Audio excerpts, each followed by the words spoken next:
be familiar with the Lutheran pastor. She's more of a modern lady, Pastor Nadia Volz-Weber. I think I remember that you all might have read Castrix as a congregation. But I've been reading her new book, the book Accidental Saints, and in it she talks about life at pastoring her congregation.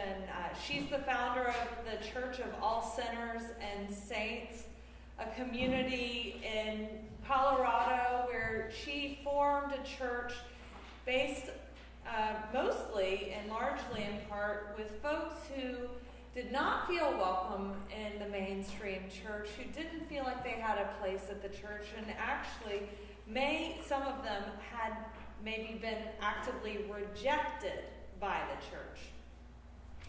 So in this new book, she talks about these different vignettes from her ministry, and she weaves in her own very vulnerable and confessional style her thoughts on ministry and also those beliefs that come from very traditional Lutheran theology. She weaves in her own experience with that which we confess every Sunday. And so, interestingly enough, we're looking at a text today where the disciples are traveling to Jericho, and then from Jericho they're keeping on going to Jerusalem. And, that part of their journey is almost over. They're almost getting to that place that Jesus has been talking about for so very long. And so, in her chapter on Jericho, she talks about actually traveling up and down and kind of the perilous turns that happen on the road going up and going down.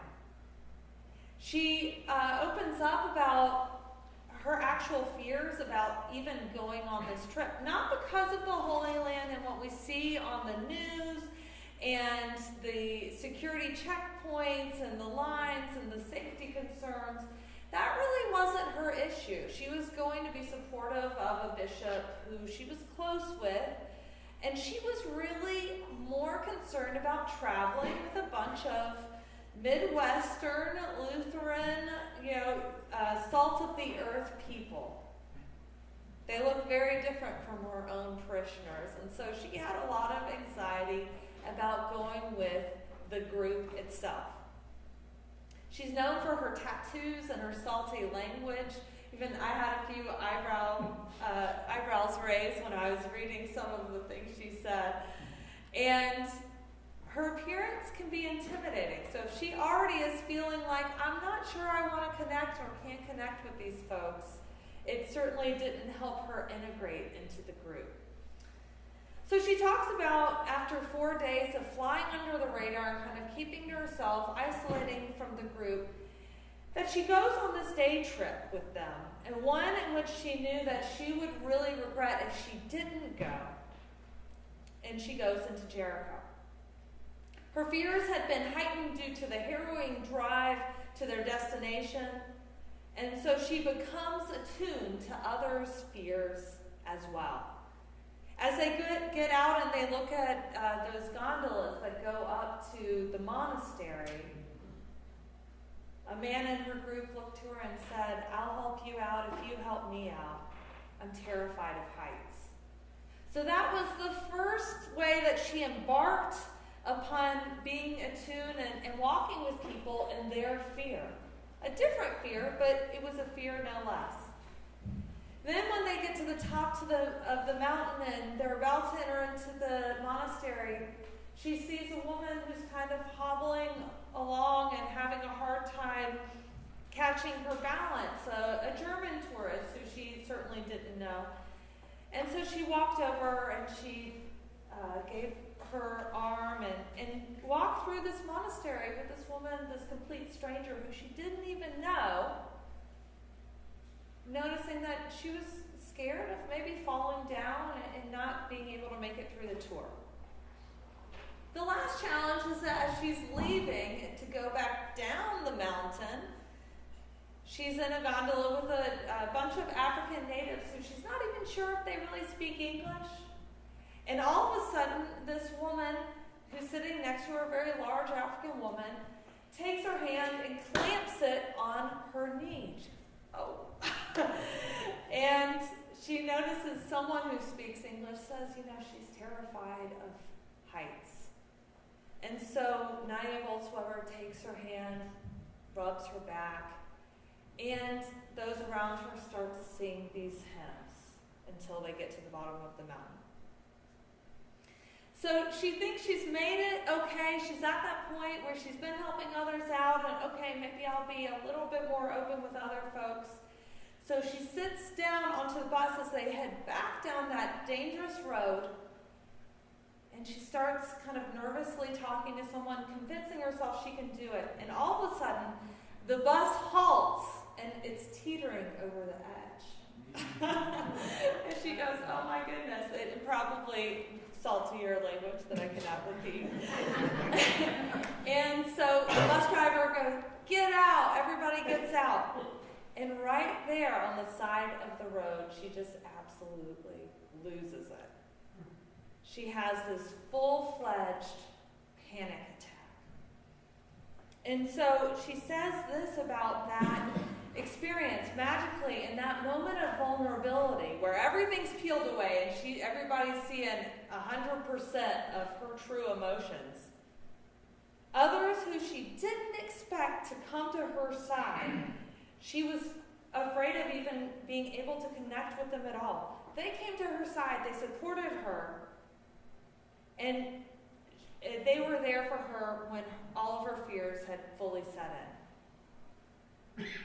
She says this about that encounter: whatever I'd been trying to protect had been taken from me on that road. I received help from those I was trying to avoid, and I had survived. It was like spiritual exfoliation by humiliation. I love that term, spiritual exfoliation. And I think really that Lent is really about spiritual exfoliation if we really think about it. We peel back the layers and we contemplate these really difficult texts that sit at the heart of our faith. When we ask the question, what does it mean to be a Christian? The texts that we have seen thus far in Lent have shown us disciples who are not self-assured and serene and have it all together and meditating off in the wilderness. They're simultaneously scared and in awe. We've not seen disciples who are humble and competent, but instead folks who are quick to make a blunder and to fight and engage into these power struggles. We've seen disciples who don't quite know how to act with Jesus during this last leg of the journey. Disciples who, if we're honest, remind us of ourselves in some sense, both scared and in awe, and not quite knowing how to integrate this teaching that we get from Jesus week after week during this season. That in order to be great, we must humble ourselves and serve others. We shouldn't aim to rule over all, but instead become servant to all. The phrase keeps popping up on like a Lenten reminder. If anybody has the iPhone, it just keeps on popping up over and over again. Or your alarm clock that you hit the snooze button and it keeps on sounding off regularly. We get this Lenten reminder. The last shall be first, and the first shall be last. And so today, as we turn to the Gospel of Mark, we hear that reminder again. We come to the final snapshot of Jesus before he makes his entry into Jerusalem. The disciples are, as we have seen them before, both in a state of awe and a state of fear, leading up to Jesus' third prediction of his death and resurrection. And after this third prediction, they hear once again that Jesus isn't necessarily the Messiah that they had been hoping for. He would not be a king who would overthrow the empire. He would not overtake the land and make it really nice and comfy for everyone. But instead, he would be a suffering servant who is arrested, tortured, executed, and then eventually will rise again. Following this talk, we see Jesus receiving a request from his disciples, those close to Jesus, who have all the information on him, who have been following him for some time now. They've already thought about who would be the greatest in some sibling rivalry. And they've been traveling with him surely as the anxiety is building for Jesus himself. The time is coming near. And so you have these two disciples, James and John, worried about the future and approaching Jesus to make a request. Maybe you can identify with the difficulty of a transition that you're dreading and the anxiety that it produces. As a congregation, you all are going through a transition right now, and you may even be facing a transition in your own life. Transition is one of these inevitable but uncomfortable things that happens in life. No matter what we do, change is an inevitable thing, and change is difficult.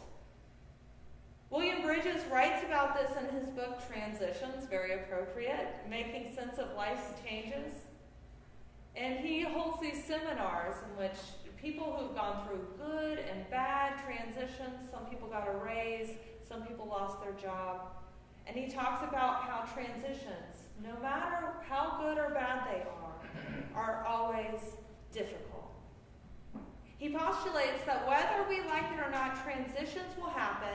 Transitions in age or health or relationships or jobs or church. And in these situations, when we face major changes, when going from old to new, we can go through a lot of things. We might disengage from the situation if it's too hard. Some of you might have heard of fight or flight. We might become disenchanted. It might be too hard to deal with. We might get grandiose like the disciples. It's a dismantling of what we knew before. It's disorienting.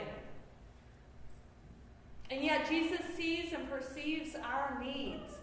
While facing his own transition, his own look towards his imminent death, if you can imagine, he lives out his own words and asks the disciples, "What can I do for you? How can I serve you?" They're asking for their reward. They ask that Jesus grant something that he's not going to give them. It sounds presumptuous, what they're asking for, and we even see the rest of the group, like our young people pointed out, getting angry at them. What are you thinking? But it's clear that their anxiety is all about what's to come. It's anxiety about the future. It's natural during these times of transition to wonder about purpose and legacy. The disciples, after following Jesus, may have wondered what to do since they could not follow Jesus to his next destination. What's going to happen to them after all? Jesus asks what he can do for them, and when they overreach in their request, they don't quite assess their own needs accurately. He reminds them that the disciples' request is not appropriate, that he can't grant it, but he also does one thing more. He stays with them. He doesn't reject them or send them away, but he stays with them and he continues to guide them. He reminds them again of his own calling and their calling as well. There's some spiritual exfoliation in this reminder. To be great, you must serve. The first will be last, and the last will be first. In our time of need, when anxiety and fear may be running rampant, we have this blessed assurance that Jesus stays with us and asks us what we need. I remember just after college when I was serving in a nursing home in Argentina, there were many immigrants actually who were from Germany and resided at the Hogar Ambroster, which is the Ambroster nursing home. And I did visitation as a volunteer chaplain there. I heard a good amount of their native tongue every day, of the German tongue. And one day I went to visit my dear friend Rosa. And when I entered the room, this is a 96-year-old German immigrant, I noticed that she was crying. I asked her what was wrong, and she told me that she was cold and she couldn't find a blanket. So the truth of the matter was that she was going blind, and she couldn't do things that she once could do. She could barely see anymore, and she couldn't even locate her blanket. So in that moment, she felt helpless and alone. So I got the blanket and I sat down to talk with her. And the next words that came out of her mouth were amazing. It was Psalm 42 in German, which she had memorized many years ago. And then she asked me to read the same psalm in Spanish. And as I did, tears started flowing down my face, reading the words, "Why are you downcast, O my soul? Why so disturbed within me? Put your faith in God, and I will yet praise him, my Savior and my God." I realized that although she was suffering physically, in the darkness of her dimming sight, she was scared. But in that darkness, she longed for comfort, for connection with God. That was the most important thing for her, the primary thing for her. In her humility, in that moment of spiritual exfoliation, she cried out to God, knowing that God promises, that God listens to us in those places when we're vulnerable and we don't know where else to turn. God was there with her as she expressed her need, not just the physical need, but the spiritual as well. And so today, friends, we receive that promise as well. That in the darkness of the night, in the difficult leg of the journey, that Jesus hears our requests, our cries, our worries, and our fears. He listens and he guides us. These moments might include panic attacks like 9-year-old Weber, or tears of those like Rosa, or even the grandiosity of the disciples. It manifests itself in so many different ways. But we receive this promise that God hears us and is with us in these difficult places and gives us not necessarily what we always want, but as the Rolling Stone song goes, we do get what we need. May you receive this promise today and remain open and embrace those moments of spiritual exfoliation during this Lenten season.